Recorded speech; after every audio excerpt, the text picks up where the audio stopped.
And I would wait maybe one. Oh, great. Thank you, Colin. Sorry. And you can kick it off whenever you would like.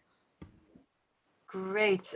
So I think we'll just wait another minute or two, and then we'll get started. Okay, awesome. Our colleague from India has not yet joined, so I'd like to make sure that he's with us before we proceed.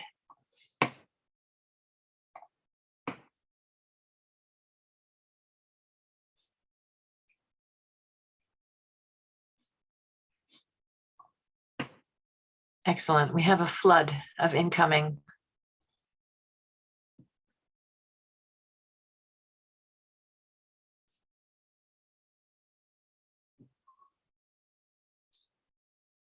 Excellent. Okay. Hello, everybody. We are just about to get going in the next 30 seconds.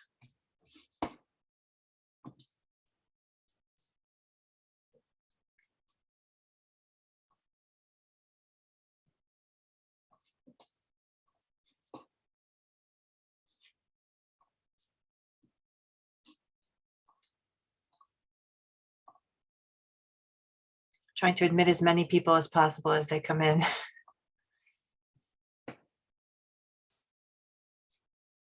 Okay, so it's just almost 3 minutes past the hour, and we'll kick off slowly. So welcome everybody. My name is Audrey Selyan from Artha Networks, Inc. And I have the pleasure of moderating this panel session, which is really focused on the future is digital for the experience of accelerators, particularly in the COVID context in which we've all been operating for the last year and a half or so. This is an opportunity for us to be all together and to showcase the experiences of some wonderful colleagues who I've had the pleasure of working with over the years. And I'll provide a little bit of a quick background or an introduction to each of them, and we'll allow them to really help frame the discussion all together on how it is that new technologies and the platforms of our day are supporting the work of various entrepreneur cohorts in various sectors. For a little bit of context, excuse me, I have like 10 more people in the waiting room. For a little bit of context, I will just share a little bit of background. So I'm with Artha Networks, Inc. And Artha Networks, as some of you may know, has been the initiative of an Indian family office, and we've been both an investor and a platform convener for the last, 15 years investment and about 12 years with platform convening. We've essentially set up a tool, an architecture that has initially been our own project for our own portfolio in India. And it's been an opportunity to use information infrastructure to facilitate discovery and due diligence. So not just for us, but for our peer community of investors, many of whom, like us, sit outside the country of our interest. So we're an investor in India, and it's really been all about facilitating kind of collective views on great projects in India where investors are then able to collaborate. So that's the background on Artha Networks. I would like to introduce my colleagues. Srinivas from Vilgro. Srini and I have known each other for many years, and I will let him share the context of Vilgro.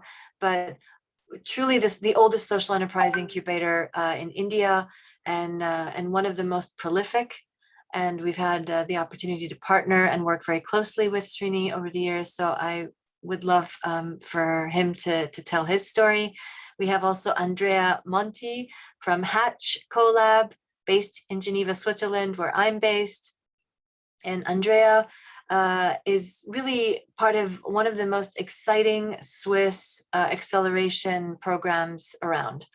And the Hatch cohort is truly unique, and I'm excited that he'll have a chance to give a breakdown of what that cohort looks like and what the batches of incoming entrepreneurs have been focused on over these last several years.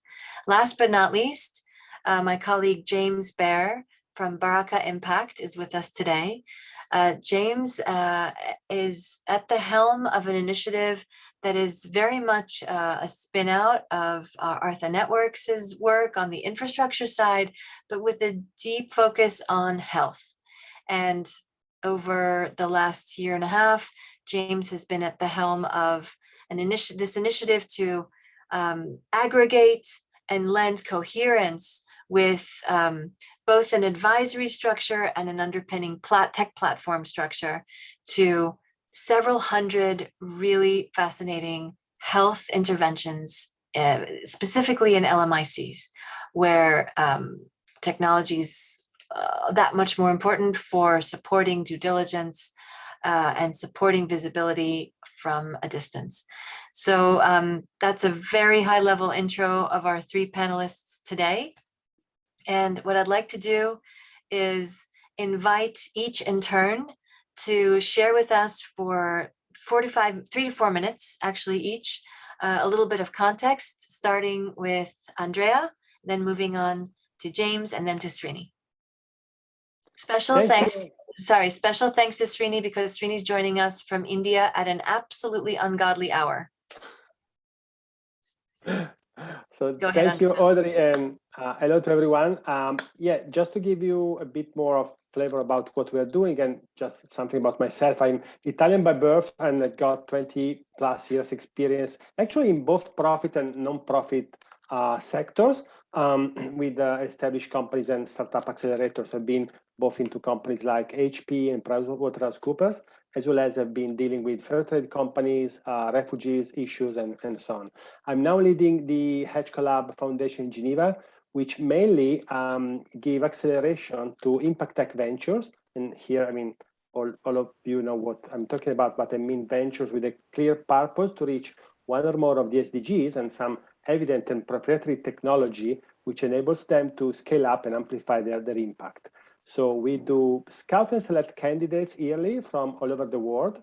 From a candidate list of more than 2,000, we come out with 10, 12 startups, which we host each year, and they are accepted in a 2 years fellowship.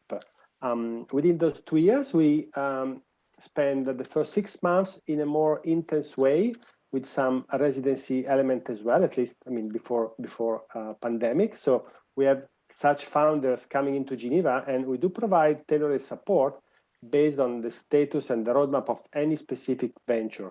So supports, as you might imagine, includes workshop and lectures, dedicated business sessions, one-to-one coaching with the founder. So we do try to have actually a very customized roadmap for any founder.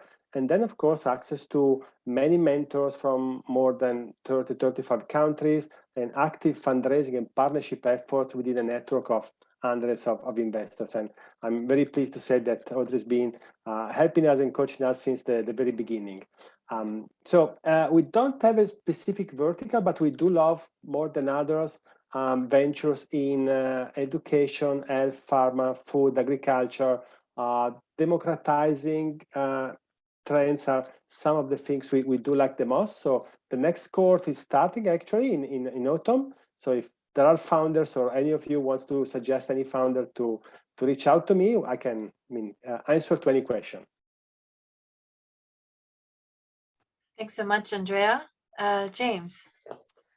Yes, thank you, Audrey and Andrea and Srinivas. It's lovely to be with you on this panel. I've had the pleasure of working and meeting with both of you and really enjoyed the camaraderie. So, and Audrey, always a pleasure. Baraka Impact Finance is focused on the health sector, as Audrey said. We're dominantly working with entrepreneurs in LMICs, and that's across South Asia, Sub-Saharan Africa, Latin America, who have some maturity in their business already. So the majority of our entrepreneurs have already got some external funding behind them. They've been operating for anywhere for 2 to 5 years, and they're seeking their next capital. Baraka's primary mission is to mobilize private capital towards health innovation in LMICs. So a majority of our companies are actively raising in somewhere between the 1 million and 10 million range. We do everything we can to make them investor ready and to make them as visible as possible to broad investor networks. And this includes family offices, as well as foundations and high net worth individuals. My own background is in the health sector and primarily in global and international health environments. And I've always been on the business side, so I'm not clinically trained, but I think a lot about the business of delivering healthcare, what it means to maximize access, what it means to increase the equity, what it means for unit costs that make sense. And so I personally and several members on our team are equally fluent in the business of healthcare. And I have to say, it's one of the biggest pleasures of my job these days to work directly with entrepreneurs who are enmeshed and invested and intellectually up to speed with their market potential and whatever technology they're bringing to bear. It's a very exciting time for health. I think in a dark and strange way, you can all imagine, if you're not in the sector, that COVID has aided the mission of health ventures generally. There is an increased public awareness of the importance of health systems and health solutions. And I like to think that Baraka Impact Finance is at the intersection of supporting that. We do get very intimately involved with our entrepreneurs, and I look forward to further discussion today to talk about what I'm seeing and what our team is seeing in terms of themes and trends and needs among that community of really important innovators. I hope I've done what I should do with this intro, and I'll leave it at that and turn it over to Srinivas. Thanks, James. Srini. It's always good to see you again. It's been virtual this while. Let me just tell you something about Wilbro. We are 20 years old. We work in the area of culture, climate action, and healthcare. And in each of these areas, we try to see where we find profit models of intersection. One, they create social impact. Two, they inherently are innovative in both their product, their solution, and their business model. And three, the business by itself can become self-sustaining. So Wilbro's keen to figure out solutions which follow the intersection of these three. And believe me, all the SMEs, depends on where you're from. And from their lives. Even viable. Srini, I hate to interrupt you, but it's extremely patchy on my side. I suspect others are struggling as well. If there's a chance to switch to a better network. Hold on, is it any better now? Yes. Okay, thank you. So yes, I'm trying to be quiet. I'm sitting outside the game, and it's still. Sorry. Yeah. So a quick intro to Wilbro. We work in these three areas, and we work with enterprises very early on in their lives. Right? They just have about a minimal viable prototype. Years into the journey, they haven't figured out the fit, the product market fit. The concepts are usually new, and Wilbro works with them how we could commercialize those technologies, how those get embedded to communities such that one, there is behavior change amongst the beneficiaries, and two, the enterprise business model which can make them financially viable and and operationally feasible. At which point Wilbro's job is done, and we step back and in many cases, there's an impact investor who's stepped in, funded the enterprise, and they moved on. So in the last 20 years, we've worked with more than 300 enterprises. Audrey is familiar with a lot of them because we've been working with them for almost a decade now. Yes, it's been quite challenging times, especially because it's such a intrinsically sort of an intimate fashion with its enterprise. And the pandemic broke. So we had to cram on our incubation can maintain its quality and the close intimacy that we had earlier working alongside our product. So it has been quite an interesting day for us. Sorry, let me stop there while I figure out. Okay, I think we got a good portion of that. It was a little bit better just now. Thank you, Srini, for the summary about Vilgro. Just to come back to our core topic of the day, which is really about fundraising. Fundraising is always the challenge. COVID-19 has raised additional challenges to fundraising and additional opportunities.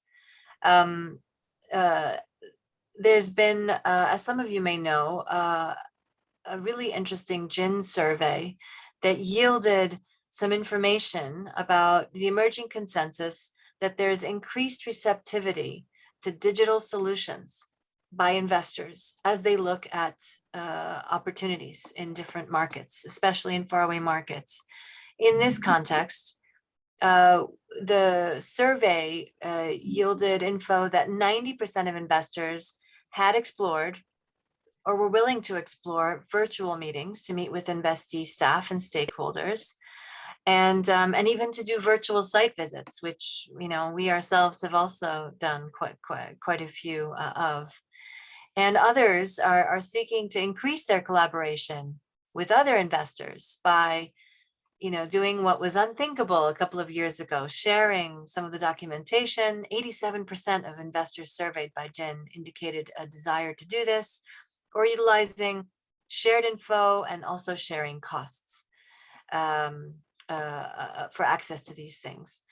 And, well over 3/4 of active GIN investors have also cited that the inability to travel to meet their prospective investees is a serious issue. So in light of this, in light of the outcomes of this research, as well as what it is that we have all been using just to get by, whether it's a version of the Artha platform in a beta test form, or whether it's just Zoom or Skype or Slack. These are some of the things that we'd love to get into the heart of in the conversation. And so I'd like to just, start with the question to each of my panelists. How real is this opportunity? Do you think that this move to digitization will outlast the pandemic?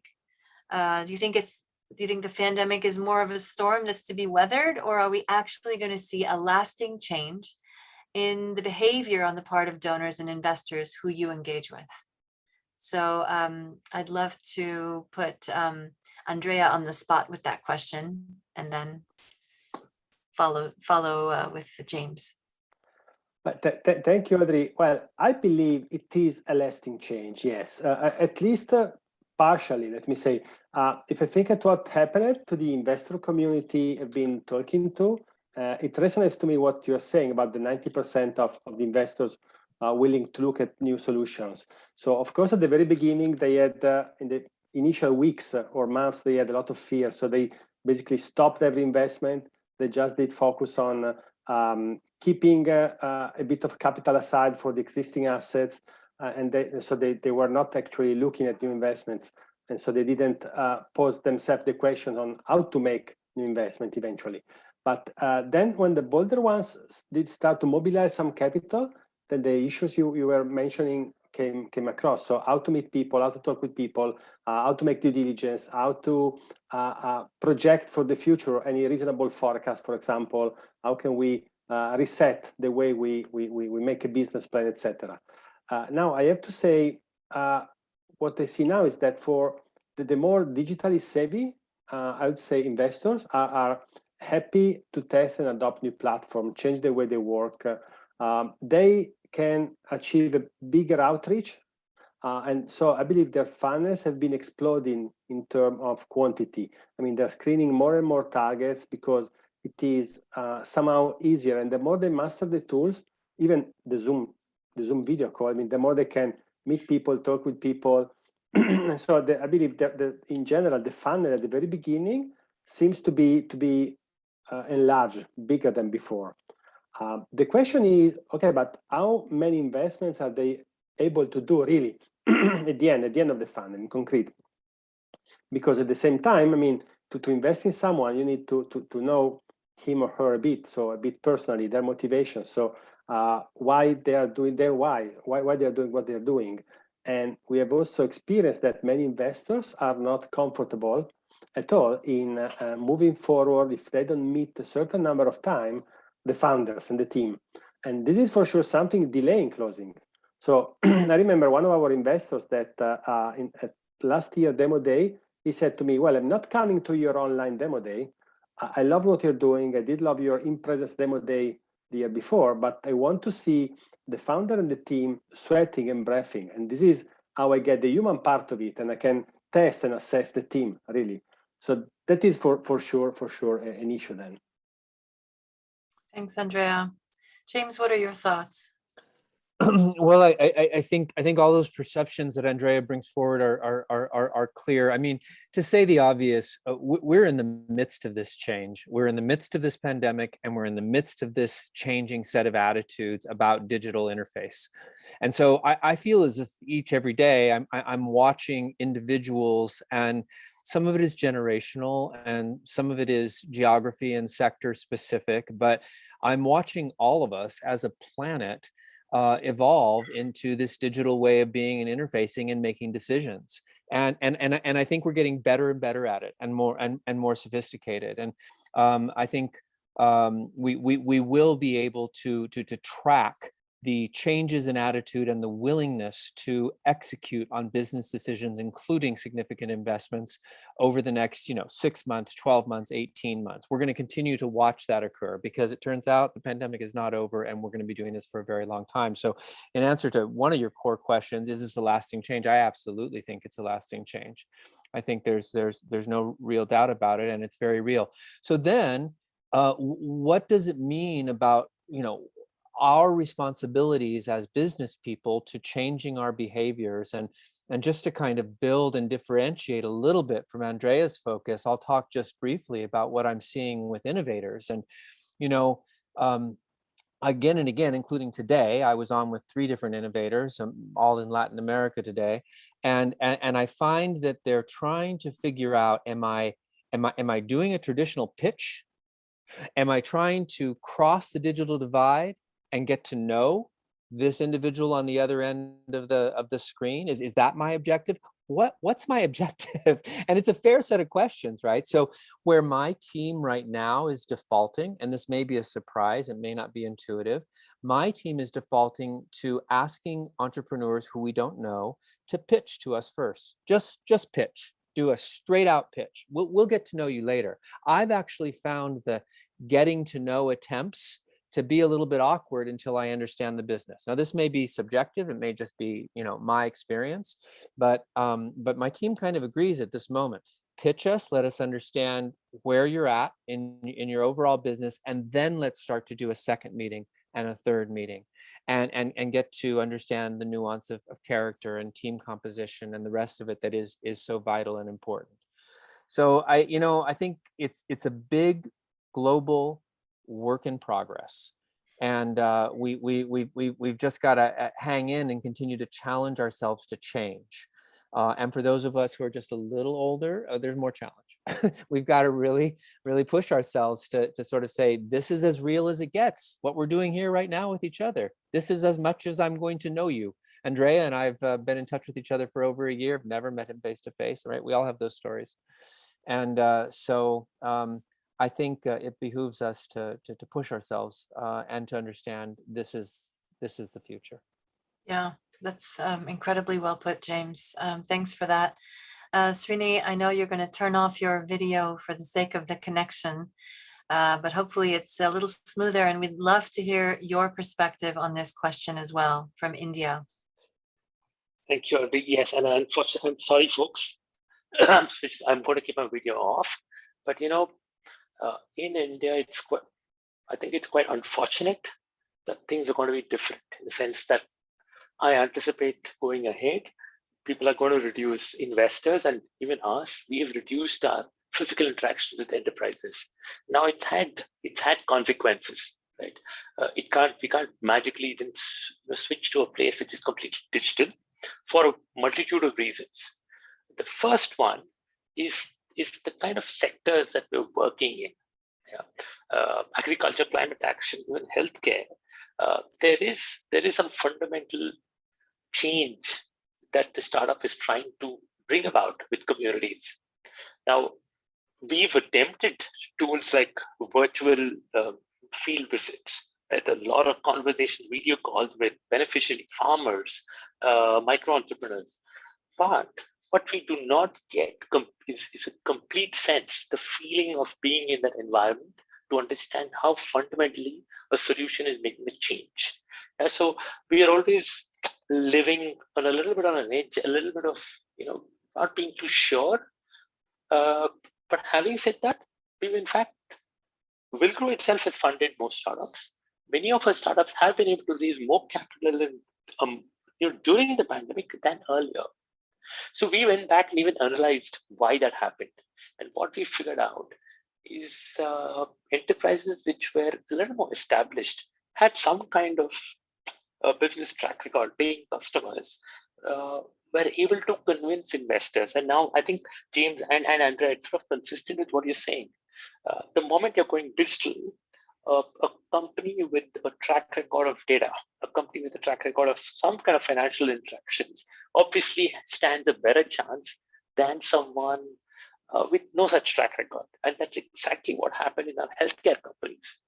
Those without a product, where you needed to do clinical trials, where you needed to get into a hospital such that they could test their equipment with a whole bunch of patients and such, they fell behind. We even had 2 startups which shut down. On the other hand, a startup in healthcare which had a paying, a product in market was able to survive and thrive actually. Yeah. So, and I'm just afraid that this kind of situation will exacerbate literally the digital divide between those which are ready and those not. And so it's a little bit of an unsure future. Yeah, absolutely. That's a really important point. And thank you for raising that. I'm going to ask a question that James in part started to touch upon already. And maybe Andrea, you can comment on how has Hatch Collab's fundraising efforts changed in response to the pandemic? Is anything being done, overtly differently? Well, I believe yes. We're already working with ventures and investors on a European basis. So for us, it was not a big hiccup, but it is true that now we could reach out to new investors from other continents, which now they do seem more capable and ready to consider investing remotely, or at least start the process to having a remote due diligence, and then let's see about the end of it.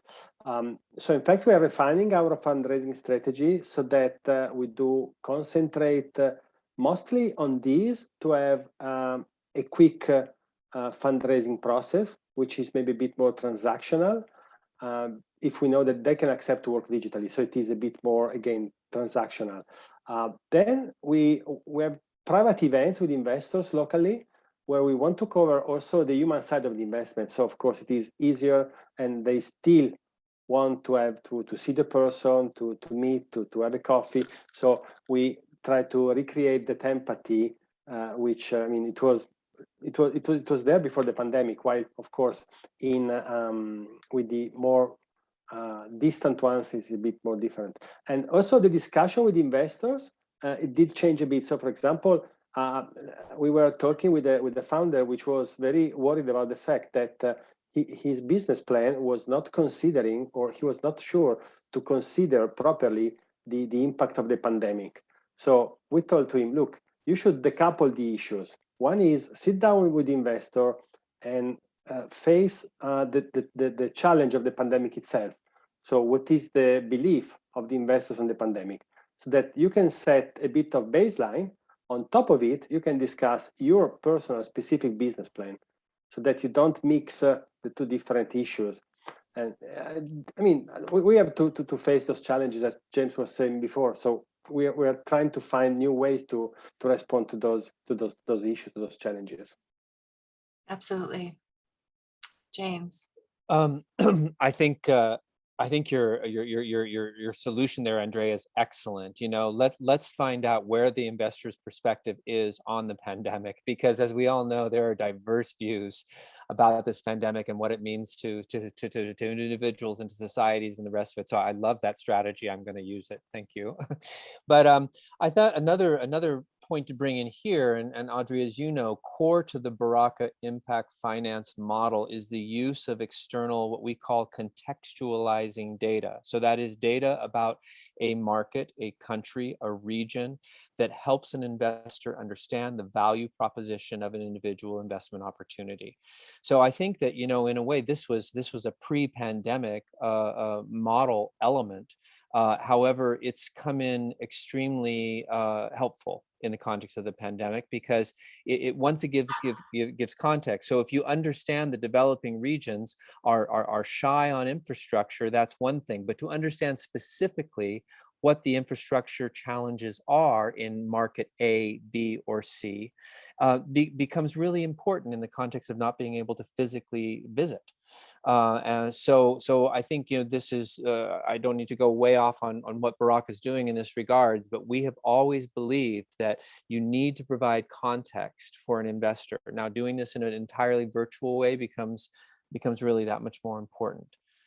So that's part of how I think we're addressing that particular challenge. Thank you, James.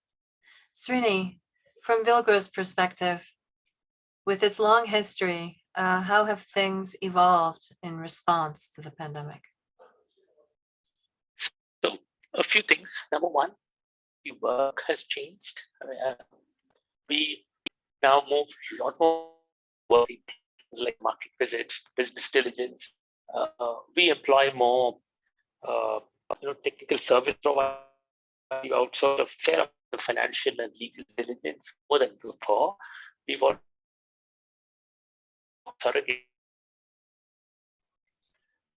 create an enterprise. At the same time, the way we engage with investors has also changed. So now we are more involved in the conversation. We try to facilitate pitch more than before. Earlier, we would let the enterprise figure it out, and we would sit on the side. But now we far more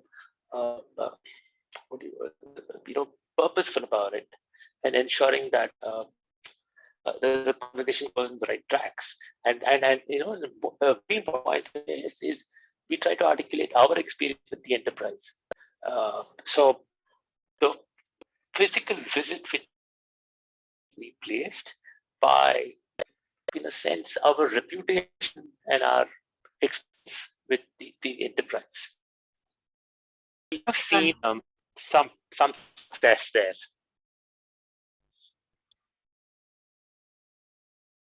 Thanks, Srini. Sorry, I think it's quite patchy again. So I don't know if there's anything you can do in terms of proximity to router, but thank you for that. I think one thing that's so interesting is just the nature of the cohorts, the nature of the enterprises that we're interacting with, that we're seeing. A good number of these must be, pandemic proofed. I know that Argidius who also happens to be a major supporter and I think funder of conveners and of this whole conference, released a sort of a digitize your social enterprise playbook not too long ago, which gave kind of all the mechanisms and modalities for how these companies may quickly pivot and adjust to be able to serve, particularly in those more complex environments where you're providing last mile service. So I don't know if any one of you has a comment on the discernible shift in the cohorts and in the entrepreneurs themselves that you're interacting with. Thanks for sharing the link, Sarah. And it's certainly something that we can pepper into the conversation as we go along.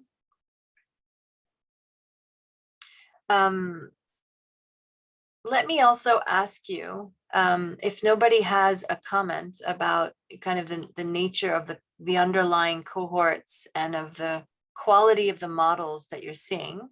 James, do you have a thought on that? Yeah, I don't know how to tie it to the pandemic, but what I am very confidently telling investors that we are seeing is a generation, and it's not just chronological, it's not just age, but a cohort of innovators that it's my impression have come into their own.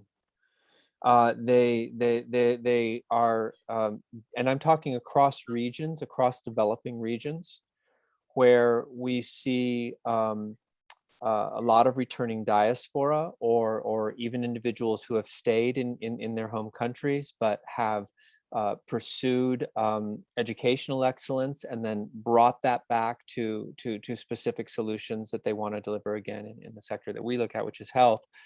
And there is a kind of a momentum, an intellectual momentum and a business capability that is accelerated from what it used to be. So I spent many of my early career years in Asia. I have a long background in Asia, and I was there during the 80s and the 90s when the 5 Asian tigers were booming, and we were watching what was happening with the younger generations of Asians who were leading business and commercial transformation. I think that's happening now on a global level. I think it's happening across developing regions in a way that it wasn't even 5 years ago. And to the degree that the pandemic somehow plays in the visibility of I don't know, maybe, I'm not sure, but certainly it's an inspiring cohort of innovators, and then that's coupled with incredible evolution in the technologies. So vast majority, 90+% of our companies in our pipeline are tech driven, of course, and those technologies have leapfrogged, have jumped, and are making scalability possible that again wasn't possible 3 to 5 years ago. So certainly in the health sector, we're seeing an incredible momentum and a profile of entrepreneur and of company that it's just really exciting, and I think investors are beginning to see that. Yeah, thank you for that, James. Any other thoughts? Otherwise, you kind of provide a good segue anyway with some of your comments about accelerators and incubators who happen to be placed outside of big finance hubs, the big, the London, New York, Bay Area question, leveraging digital solutions, pandemic context. Today, does the location of the accelerator matter, and has the game changed for those accelerators who were, very much operating off the beaten track? Thoughts? Srini, perhaps you have a thought? Yes. And it's quite interesting because I think we're seeing success with investors that we hadn't seen earlier. And it's probably because the way we're designing our programs is different. For example, we are working with the UBS Optimist now on an accelerator program in India, and specifically focused on healthcare enterprises. The idea we gave them of just looking at execution and how they're able to forge partnerships despite not able to meet folks made something work for the UBS, the Optimist Foundation. And for me, what I take away from this, and this UBS is one example, we have a couple of other funders and investors who likewise sort of shifted modes, is that if we were able to come up with a different way of looking at a startup or a different way to test the mettle of an enterprise, then I think investors are coming around to one, investing in enterprises that they wouldn't have earlier, but two, they're also changing the way they're evaluating companies. And I think that a lot of that just gotten forced because of the pandemic. Yeah, so I think we got to be prepared to be more imaginative in the way we are raising funds, the way we are able to articulate value of our startups to investors. Does it make sense? It does. It really does. Thank you, Srini, for that reflection. Andrea, do you have any thoughts? Because I know your cohorts are sourced from all over. Yeah. And in fact, I was thinking that when you were making the question, I was thinking the fact, okay, we had companies, for example, founders from UK.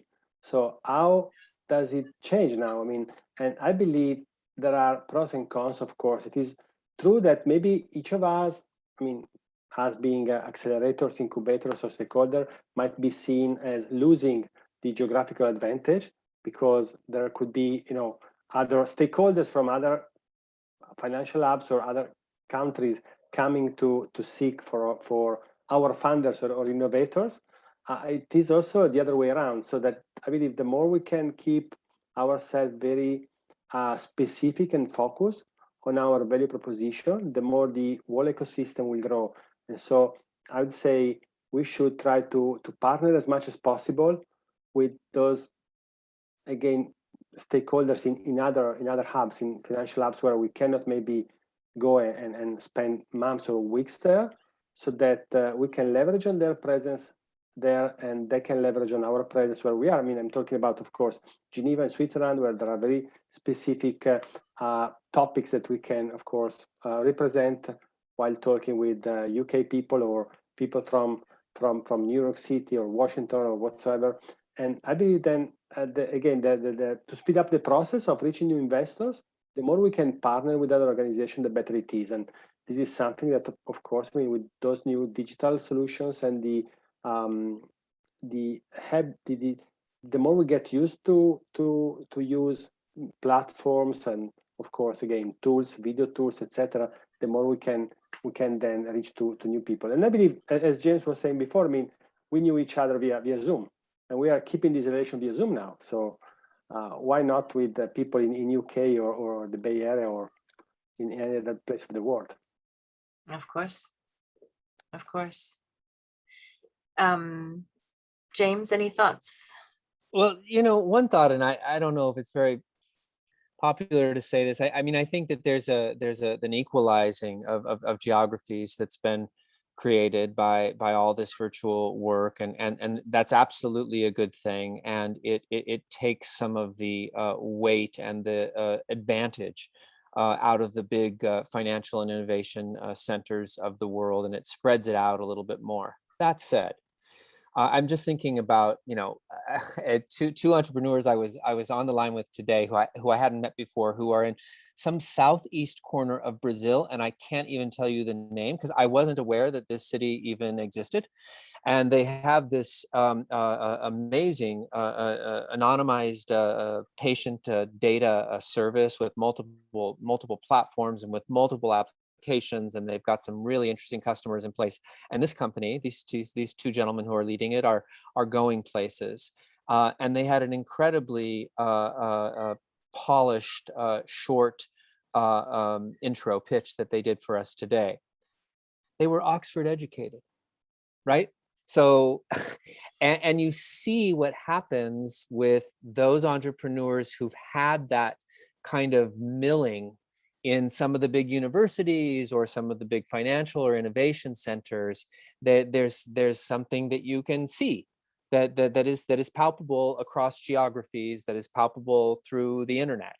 And I don't always like that that's the case, but I think it's something that's still there. And maybe that is an indication of opportunity, because it turns out you don't actually have to be in Oxford, and you don't have to be in San Francisco or New York or Geneva, but you do need some of the sensibilities and awarenesses and skills that come out of those centers.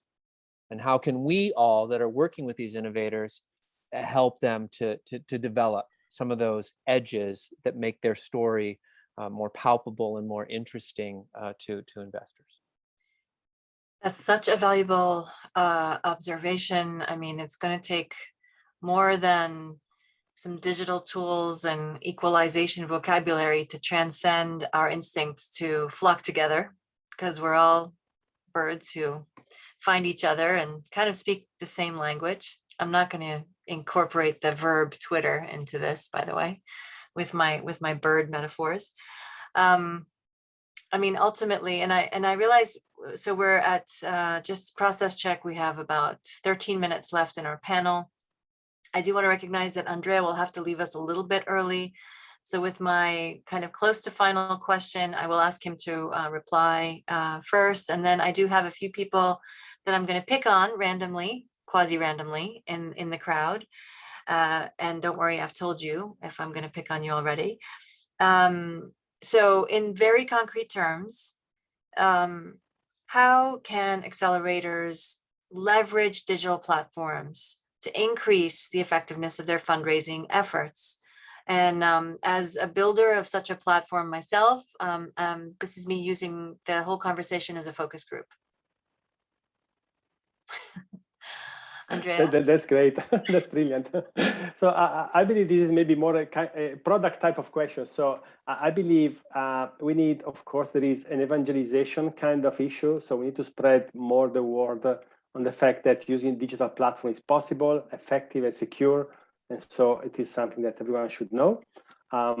Then I believe we should focus and narrow down the features you want to develop there and the features you could expect there, because investors and startup and founders, innovators, I mean, the whole community can then easily adopt one or more of such solutions, imagining and expecting what they will find. So with no surprise from again, the product side. Then ideally, we could reach some level of standard across the industry.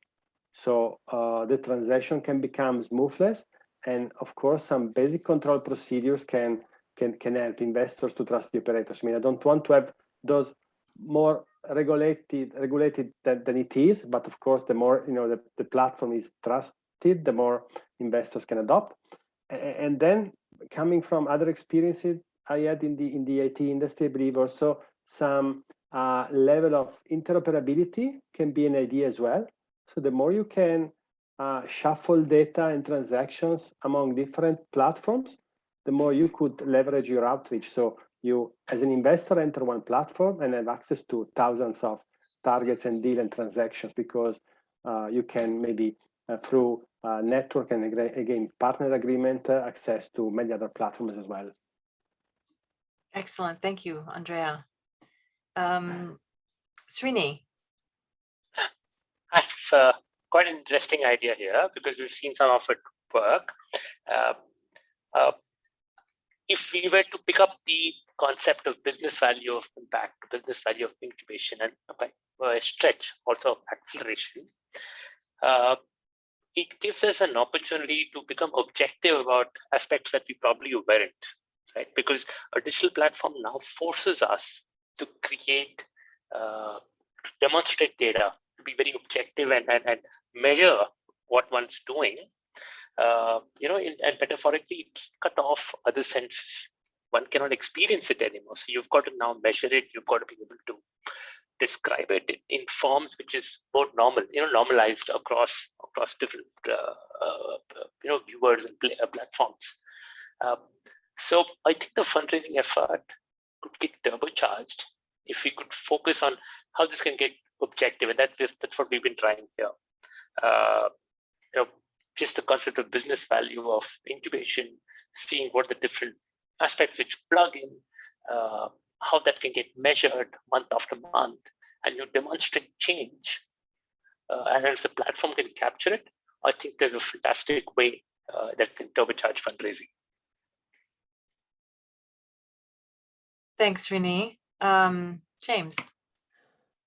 Well, I would agree with both of my colleagues, both Srinivas and Andrea. I mean, it's standardization, the interoperability of platforms, and standardization of both the platforms and the data on them is going to go a long ways to increasing confidence and fluency of all stakeholders who participate on platforms. Absolutely, 100% agree.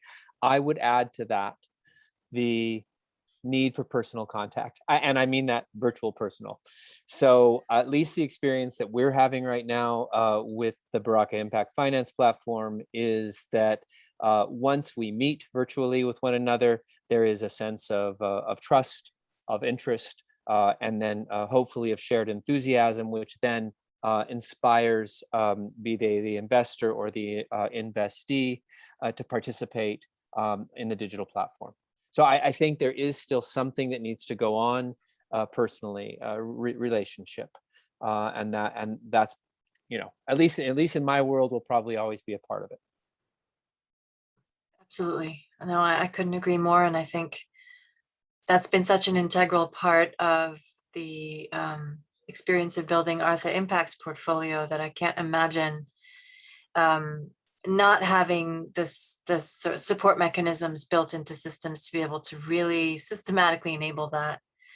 And the points brought up earlier, absolutely, notably interoperability, which has been a core, an obsession of ours, which has been very difficult to deliver on. So we're still working on that. I know there are others in this incredible group that have a lot of experience, and I wanted to call on Ian Fisk to share a little bit about his experience, because I know they've been virtual from the get-go. We started for a couple of years as a regional, but then as soon as we went outside of the DC region, we went virtual and we went global. We've hit 99 countries, just waiting for that 100th. And a couple of quick reasons why that will be relevant. One, the cash that we invest is really small, 4 and 5 figures US. So there is no value point at which my spending $10,000 on what is essentially a vacation for me to go to where the entrepreneur is and listen to them is worth the amount of money that's going to the company or flying them in, right? Like it's just not, we're really early stage. And a lot of incubators and accelerators in the same place. Like if you're spending 20 grand to move people around over time for a $50,000 investment, I'm confused.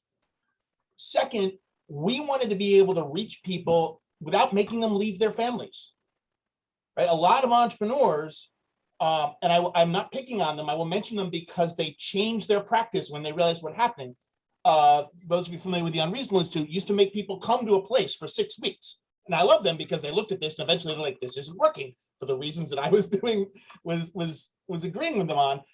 Pulling people out of their communities to come meet us where we are is limiting the bubble of folks that we can work with. Yeah. The third reason is the marginal value, and this is something that James referenced, and I think everybody referenced at some point, the marginal value that programs like a lot of the folks that I know who are, I'm looking at their names and their static images and occasionally their live photos, add to people already in San Francisco or London or New York or possibly Mumbai or Nairobi is less than if they're somewhere else, right? Because in addition to the money, we're bringing them connections, we're bringing them into a world. And if they're already there, yes, we can help people who are in San Francisco. But if they can't find those connections anyways, that's less our problem than theirs. Right. But finding folks who are in Oklahoma in the US or in Guyana, right? Like it's how we find those is a really long answer we don't have time for. But The other is there are at least, we have a list of like 2,700 social enterprise ecosystem support orgs on our website, a chunk of which came from the ATA at one point.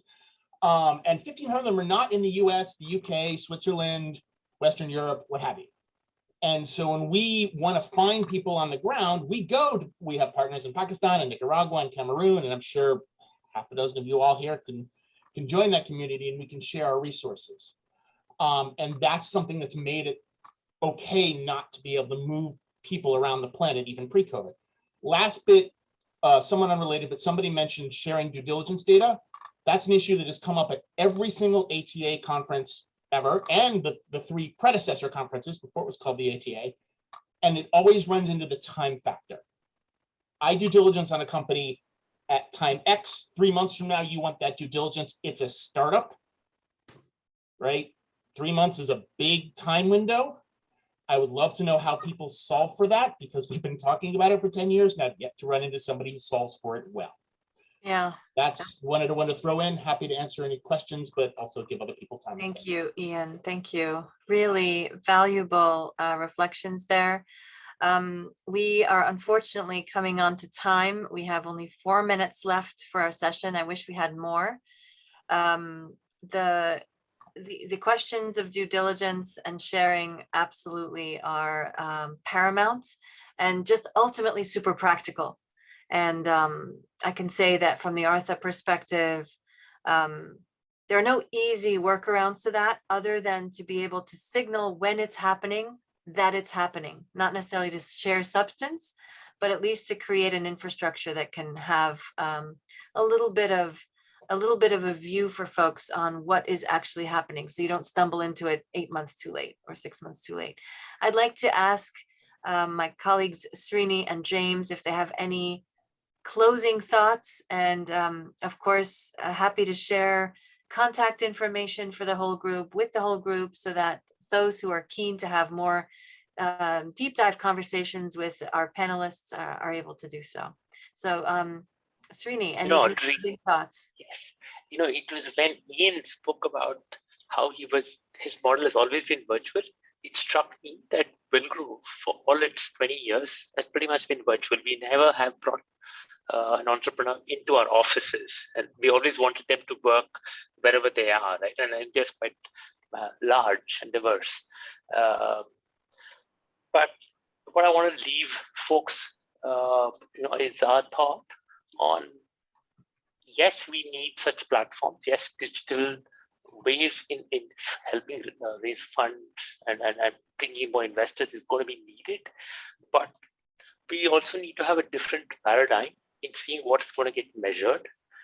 Else, I think it can lead to more inequity between entrepreneurs and those which have access to funding and those who get starved of funding. So it coupled with these tools is also, I think, new way of thinking on what will make it more equal. Thanks, Srini. Thanks so much. Absolutely spot on. James, parting thoughts, final thoughts? Nothing too profound, except that I do believe this virtual reality is our future, and I just think each one of us as individuals really needs to challenge ourselves to make the absolute most of it. Let's make it work. Let's find where we have our personal resistances to this way of relating. Let's overcome those with all the different techniques and ideas that have been shared in this forum and those that we come up with ourselves. We don't want to lose the human touch, and yet this is what we are left with, and this is where we're headed. So let's find magical ways to bring the combination together, to stay human while we're using these technologies. Thank you, James. That is that's gold dust for all the the fundraising processes underway, but really notably for investors and donors who are active and who are heeding the call of the pandemic as impact investors, primarily because this is the time to be an impact investor more than ever. So thank you for these wonderful reflections. I wish we'd had more time to be able to get into Q&A with the audience, please do get in touch on email, and happy to facilitate email introductions to James and Srini and Andrea. So thank you for being with us. I think we're closing right on time. It was a pleasure. Take care, everyone.